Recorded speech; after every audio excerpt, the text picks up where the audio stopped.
함께 보실 하나님 말씀은 신약성경 마태복음 24장입니다. 신약성경 마태복음 24장 1절부터 14절까지 말씀만 봉독하겠습니다. 신약성경 마태복음 24장 1절부터 14절까지 말씀 41페이지, 신약성경 41페이지 전후를 보시면 되겠습니다. 함께 봉독하겠습니다. 예수께서 성전에서 나와서 가실 때에 제자들이 성전 건물들을 가리켜 보이려고 나아오니 대답하여 이르시되 너희가 이 모든 것을 보지 못하느냐? 내가 진실로 너희에게 이르노니 돌 하나도 돌 위에 남지 않고 다 무너뜨려지리라. 예수께서 감람산 위에 앉으셨을 때 제자들이 조용히 와서 이르되 우리에게 이르소서 어느 때에 이런 일이 있겠사오며 또 주의 임하심과 세상 끝에는 무슨 징조가 있사오리까? 예수께서 대답하여 이르시되 너희가 사람의 미혹을 받지 않도록 주의하라. 많은 사람이 내 이름으로 와서 이르되 나는 그리스도라 하여 많은 사람을 미혹하리라. 난리와 난리 소문을 듣겠으나 너희는 삼가 두려워하지 말라. 이런 일이 있어야 하되 아직 끝은 아니니라. 민족이 민족을, 나라가 나라를 대적하여 일어나겠고 곳곳에 기근과 지진이 있으리니 이 모든 것은 재난의 시작이니라. 그때의 사람들이 너희를 환난에 넘겨주겠으며 너희를 죽이리니 너희가 내 이름 때문에 모든 민족에게 미움을 받으리라. 그때 많은 사람이 실족하게 되어 서로 잡아주고 서로 미워하겠으며 거짓 선지자가 많이 일어나 많은 사람을 미혹하겠으며 불법이 성함으로 많은 사람의 사랑이 식어지리라. 그러나 끝까지 견디는 자는 구원을 얻으리라. 이 천국 복음이 모든 민족에게 증언되기 위하여 온 세상에 전파되리니 그제야 끝이 오리라. 아멘. 예, 감사합니다. 오늘 말씀 읽기 본문은 마태복음 24장입니다. 24장에서는 예수님께서 세상의 끝날, 종말의 때에 어떤 징조가 있을 것인지에 대해서 설명하는 내용들 나옵니다. 우선 24장 2절에 보면 예수님께서 제자들에게 성전을 가리키시면서 이렇게 말씀하십니다. 2절 보면 내가 진실로 너희에게 이르노니 돌 하나도 돌 위에 남지 않고 다 무너뜨려지리라 라고 말씀하십니다. 성전의 건물들이 있을 때 이 건물이 화려하고 또 멋있게 보일지라도 그 건물이 돌 하나도 돌 위에 남지 않고 그 정도로 완전하게 황폐하고 무너지게 될 것이다 이렇게 말씀하십니다. 성전을 그렇게 말씀하신 이유가 무엇일까? 제자들은 궁금해서 감람산 위에 오르셨을 때 예수님께 묻게 됩니다. 어느 때에 이런 일이 있겠사오며 또 주의 임하심과 세상 끝에는 무슨 징조가 있사오리까? 라고 질문합니다. 성전이 완전히 회파될 것을 예수님께서 말씀하시자 제자들이 그런 일이 언제 있겠으며 또 주의 임하심, 재림이 언제 있겠습니까? 라고 질문한 것입니다. 그런 질문에 두 가지 의미를 중첩해서 설명하고 계시는데 첫 번째 의미는 눈에 보이는 그 성전이 언제 회파될 것인 것과 세상 끝날에 어떤 일들이 있을 것인지에 대해서 중의적으로 설명하고 있습니다. 성전이 무너진다라고 했을 때는 1차적인 의미는 물론 성전이 회파되는 것, 어떤 일들로 인해서 무너지는 것일진데 그 성전된 예수 그리스도께서 어떻게 돌아가시는지를 계속적으로 설명하셨던 것입니다. 그것뿐만 아니라 그 성전이 무너지는 것, 그것이 종말과 어떤 의미가 있는지 계속해서 함께 설명을 하고 있는 것입니다. 그러면 주의 임하심, 세상 끝, 종말, 재림, 그것에 어떤 징조가 있는지 4절 이하 이렇게 설명하고 있습니다. 4절에 보면 너희가 사람의 미혹을 받지 않도록 주의하라 라고 말씀하시면서 종말의 때 세상 끝에는 미혹들이 많이 있을 것들을 말씀하고 있는 것입니다. 어떤 미혹인가? 5절 보면 많은 사람이 내 이름으로 와서 이르되 나는 그리스도라 하여 많은 사람을 미혹하리라 라고 말씀하십니다. 그러니까 종말의 때는 자신이 그리스도라 라고 말하면서 많은 사람들을 하나님으로부터 떠나게 하는, 참된 그리스도로부터 떠나게 하는, 그리고 하나님으로부터 떠나게 하는 그런 미혹들이 많이 있을 것이다 라고 말씀하시고 계십니다. 또 6절에서 보면 난리와 난리 소문을 듣겠으나 너희는 삼가 두려워하지 말라 라고 말씀하십니다. 세상 끝될 때는 난리와 난리의 소문들, 세계 곳곳에서 난리가 일어난다라는 그런 소문을 듣겠으나 그것 때문에 두려워하지 말라라고 말씀하십니다. 왜냐? 그런 일들은 반드시 있는 것이고 아직은 끝이 아니다. 종말의 때의 징조 중에 하나다라고 말씀하시는 것입니다. 또 7절에서 보면 민족이 민족을, 나라가 나라를 대적하여 일어나겠고 곳곳에 기근과 지진이 있을 것이다. 민족이 나라가 나라를 전쟁을 하는 그런 일들이 일어날 것이다. 그리고 곳곳에 배고파 죽는 것, 그리고 지진이 일어날 것이다 라고 말씀하시면서 세상 끝에 이런 일들이 많이 있을 것이다 라고 말씀하십니다. 그렇지만 이것은 종말의 완전히 끝이 아니라 이제 재난의 시작이라 이렇게 말씀하고 있습니다. 그런 일들은 당연히 있는 것이고 마땅히 있는 징조 중에 하나이고 더 큰 재난의 시작일 뿐이다 라고 말씀하십니다. 그럼 재난의 시작들, 재난의 더 큰 것들이 무엇인가 라고 했을 때는 9절이야. 그때 사람들이 너희를 환난에 넘겨주겠으며 너희를 죽이리니 너희가 내 이름 때문에 모든 민족에게 미움을 받으리라. 사람들이 그 환난과 어지러운 때에 서로 잡아서 죽이는, 그리고 다른 믿지 않는 그런 사람들로부터 많은 핍박과 탄압이 있을 것이다 이렇게 말씀하고 계십니다. 또 10절 보면 그때 많은 사람이 실족하게 되어 서로 잡아주고 서로 미워하겠으며 거짓 선지자가 많이 일어나 많은 사람을 미혹할 것이다 라고 말씀하십니다. 서로 불신 가운데 또 예수님을 믿는다는 그런 신앙 때문에 서로 잡아주고 탄압받는 가운데 그 사람들을 밀고 하고 하는 그런 일들이 일어나겠고, 또 많은 사람들이 거짓 선지자들이 와서 미혹하는 일들이 많이 있을 것이다 라고 말씀하고 있습니다. 그리고 그런 일들이, 그런 재난들이, 그런 힘든 상황들이 있은 다음에 어떻게 끝이 나는가, 어떤 일들이 있음으로 끝이 나는가 할 때는 14절에 보면 이 천국 복음이 모든 민족에게 증언되기 위하여 온 세상에 전파되리니 그제야 끝이 오리라 라고 말씀하시는 것입니다. 그러니까 하나님의 택하신 백성이 유대인, 이스라엘 백성들에게만 있는 것이 아니라 또 모든 민족 중에 택하신 백성이 있을진데 그것이 그 복음이, 천국 복음이 택하신 민족, 택하신 백성에게 모두 전파되는 그런 일들이 있은 후에 그 다음에 끝이 온다, 세상의 끝이 온다 이렇게 말씀하고 있는 것입니다. 그렇게 세상의 끝날에 여러 가지 징조를 말씀하신 후에, 그리고 그렇게 끝날 때쯤에 엄청난 큰 환난, 어려움, 고통들이 있을 것을 이렇게 표현합니다.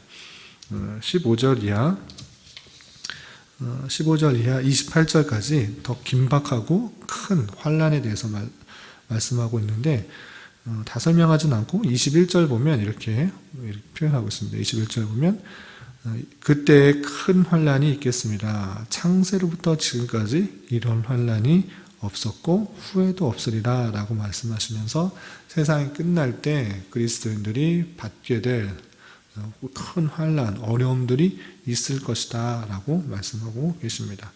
그리고 또 앞에서도 징조에 대해서 설명했지만 또 다시 한번 여러 가지 징조들 중에 거짓 선지자들이 와서 믿는 사람들, 택하신 백성들을 미혹할 것이다 라는 표현을 다시 한번 말씀하고 있습니다.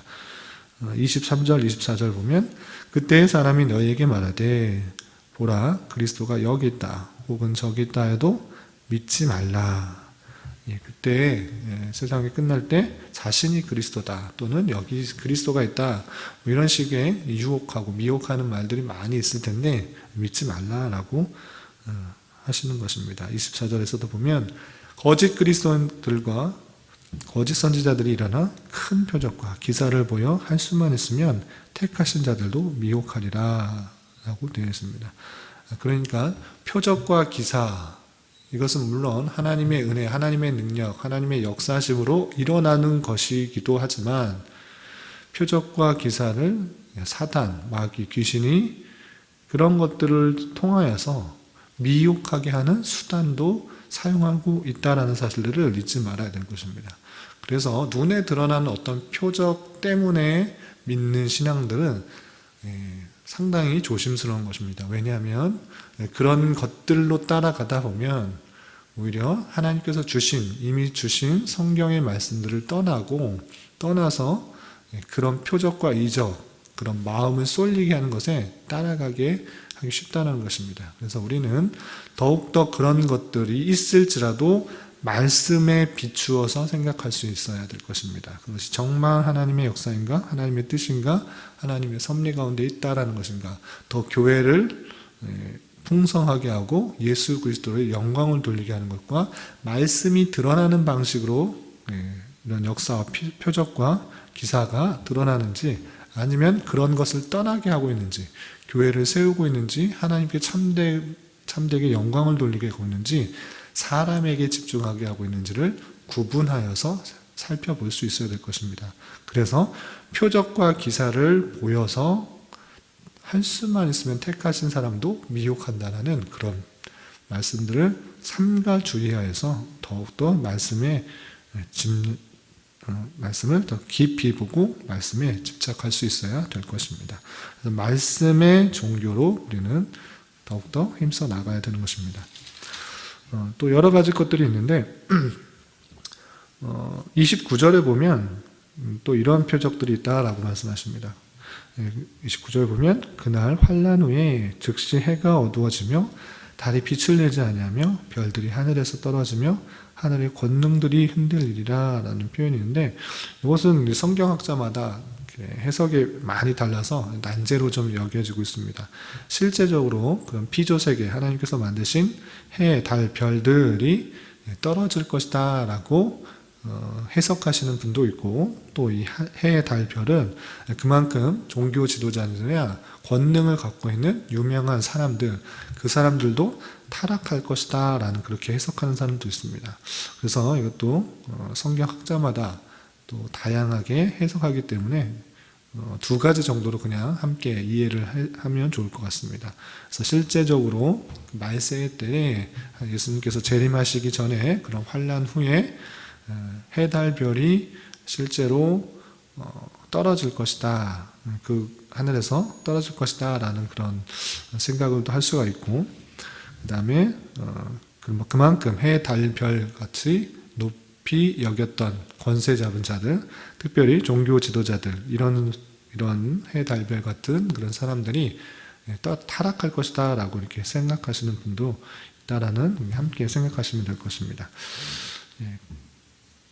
그리고 그 때가 언제인가 라고 했을 때는, 그때가 뭐 1년이냐 2년 주냐 10년 주냐 100년 주냐 라고 했을 때, 그때는 아무도 알 수 없다라는 말씀을 하십니다. 36절 보면 그러나 그 날과 그때는 아무도 모르나니 하늘의 천사들도 아들도 모르고 오직 아버지만 아시느니라 라고 말씀하십니다.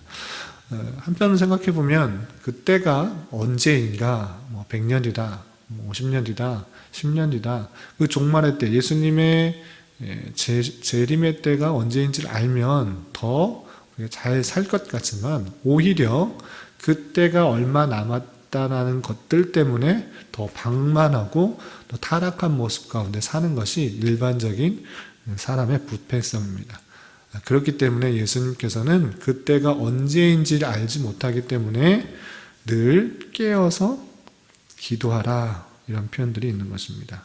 이 42절 보면 그러므로 깨어있으라, 어느 날에 너희 주가 임하는지 너희가 알지 못함이니라.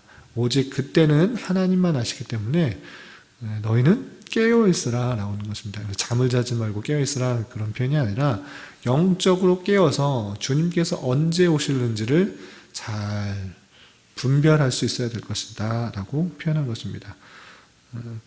또 이 44절 보면 너희도 준비하고 있으라, 생각하지 않은데 인자가 오리라 라는 그런 말씀을 통하여서 우리가 이런 앞에서 읽었던 여러 가지 종말의 징조가 어느 한 시점에 딱 있는 것이 아니라 주님께서 임하시고 다시 부활 승천하셔서 재림하시기 그때가 다 종말, 세상의 끝의 시간인데 그때에 일어날 다양한 일들을 예수님께서 말씀하신 것처럼 실제 우리 현상에서 매스컴을 통해서 들려오는 그런 이야기를 들을 때 종말의 때가 맞구나라는 것들을 깨달아야 될 것이고 또 그 주님께서 언제 오실지를 잘 알 수 없다. 그러므로 너희들이 그냥 아무렇게나 살아라가 아니라 깨어서 주님께서 언제 오실지를 모르니까 우리에게 맡겨진 그 일들을 최선을 다하여서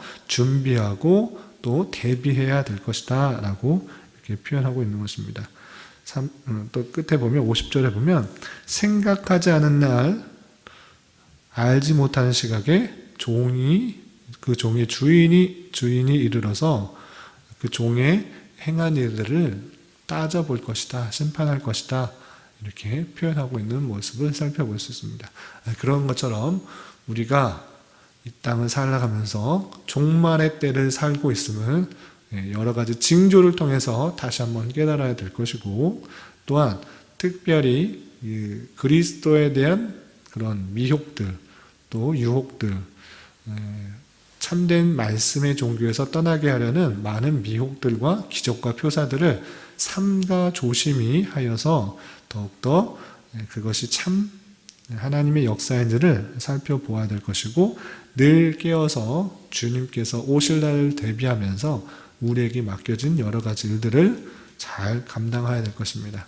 오늘 하루도 각자에게 맡겨진 일들을 최선을 다하여서 충성스럽게 잘 감당해야 될 것이고 언제 주님께서 오시든지 기쁨으로 맞이할 수 있는 그런 삶을 살아가야 될 것입니다. 이런 삶을 살아갈 수 있는 저와 여러분이 되시기를 주님의 이름으로 부탁을 드리겠습니다. 기도하겠습니다. 하나님 아버지 감사합니다. 오늘 말씀을 통해서 세상의 끝에 있게 될 여러 가지 징조에 대하여 교훈받았습니다. 다양한 사건들과 징표들을 보면서 더욱 주님께서 다시 오실 때가 머지 않았음을 깨닫고 더욱 경성하여서 깨어 주님 오실 때를 준비하게 하여 주시고 더욱 우리에게 맡겨진 일들을 잘 감당하기에 힘쓰는 자 되게 하여 주시옵소서. 주님, 우리나라와 달리 세계는 코로나로 인한 피해가 세계적으로 또 확산되고 있습니다. 주님 긍휼히 여겨주시고 주님 앞에 더욱 회개하며 겸손히 주님의 뜻을 구할 수 있도록 인도하여 주시며 우리나라가 또 세계의 확산을 막는 데 큰 역할들을 잘 감당할 수 있도록 인도하여 주시옵소서. 주님, 저희 교회도 이번 주부터 다시 주일 모임을 이전과 같이 가지려고 합니다. 은혜를 더하여 주셔서 예배와 교제를 통해 말씀 안에 풍성한 위로와 힘을 얻는 시간 되게 하여 주시옵소서. 지난 국회의원 총선거를 통하여 뽑혀진 이들이 진정으로 국민을 위하며 봉사하며 희생하는 자 되게 하여 주시고 자유와 민주와 평화 속에서 이 나라가 온전히 다스려지게 하여 주시며 특별히 주님의 뜻을 온전히 깨닫고 섬기며 순종하기에 부족함이 없는 은혜를 내려주시옵소서. 주님께서 교회를 이곳에 개척하도록 인도하여 주셨사오니 지역사회의 빛과 소금된 역할들을 잘 감당하게 하여 주시고 진리의 말씀이 온전히 선포되게 하여 주셔서 모인 영혼들마다 오직 하나님만으로 기뻐하며 만족할 줄 아는 자 되게 하여 주시옵소서. 교회 내 경제적으로, 육체적으로, 정신적으로 또 여러 가지 문제로 어려워하고 힘들어하는 지체들 가운데 주님 함께하여 주시고 내 생각과 기대보다 훨씬 더 선하게 역사하시는 주님의 손길들을 경험하는 시간 되게 하여 주시옵소서. 오늘 저녁에는 금요 기도회가 있습니다. 하나님의 뜻을 온전히 찾고 간구하는 시간 되게 하여 주시옵소서. 이 시간 각자 간구하는 기도 제목 주님께서 들으시고 가장 선한 것들로 응답하여 주시옵소서. 예수님의 이름으로 기도드리옵나이다. 아멘.